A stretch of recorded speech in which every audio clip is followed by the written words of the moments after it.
بسم اللہ الرحمن الرحیم۔ السلام علیکم دوستو، آج کا ہمارا ٹائٹل ہے چڑیا اور اندھا سانپ۔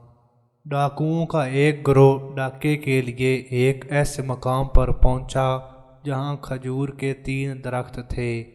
ان درختوں میں سے ایک درخت خشک تھا اور 2 پھلدار تھے۔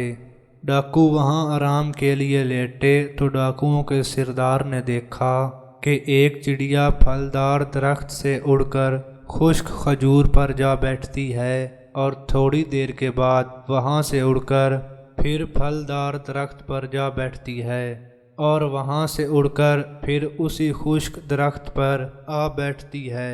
اسی طرح اس نے کئی چکر لگائے۔ سردار کچھ دیر تو یہ معاملہ دیکھتا رہا۔ آخر یہ سارا ماجرا دیکھنے کے بعد سردار خشک درخت پر چڑھا اور اوپر جا کر دیکھا کہ ایک اندھا سانپ سب سے بلند ٹہنی پر لپٹا بیٹھا ہے اور منہ کھولے ہوئے ہے۔ وہ چڑیا اس کے لیے کچھ لاتی ہے اور اس کے منہ میں ڈال دیتی ہے۔ سردار نے یہ دیکھا تو متاثر ہوا اور وہیں کہنے لگا، الہی، یہ موذی جانور ہے جس کے رزق کے لیے تو نے ایک چڑیا مقرر فرما رکھی ہے، پھر میرے لیے جو اشرف المخلوقات میں سے ہوں یہ ڈاکہ زنی کب مناسب ہے۔ یہ کہا تو اس نے ہاتف غیبی سے یہ آواز سنی، میری رحمت کا دروازہ ہر وقت کھلا ہے، اب بھی توبہ کر لو تو میں قبول کر لوں گا۔ سردار نے یہ آواز سنی تو رونے لگا اور نیچے اتر کر اس نے اپنی تلوار توڑ ڈالی اور چلانے لگا، الہی، میں اپنے گناہوں سے باز آیا، تو میری توبہ قبول فرما لے۔ آواز آئی، ہم نے تمہاری توبہ قبول کی۔ سردار کے ساتھیوں نے یہ سارا ماجرا دیکھا تو پوچھا کہ بات کیا ہے۔ سردار نے سارا قصہ سنایا تو وہ سب بھی رونے لگے اور کہنے لگے، ہم بھی اپنے اللہ سے توبہ کرتے ہیں۔ چنانچہ انہوں نے بھی سچے دل سے توبہ کی اور بارادہ حج سارے مکہ مکرمہ کو چل پڑے۔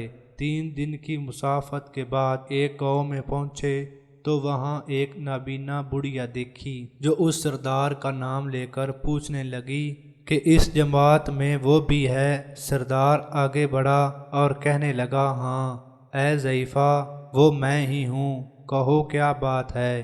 بڑھیا اٹھی اور اندر سے کپڑے نکال لائی اور کہنے لگی، چند روز ہوئے میرا نیک بیٹا انتقال کر گیا ہے، یہ اس کے کپڑے ہیں۔ مجھے 3 رات سے لگاتار حضور صلی اللہ علیہ وآلہ وسلم نے خواب میں تشریف لا کر تمہارا نام لے کر ارشاد فرمایا ہے کہ وہ آ رہا ہے، یہ کپڑے اسے دے دینا، لہٰذا اے مرد خوش نصیب، یہ اپنی امانت لے لو۔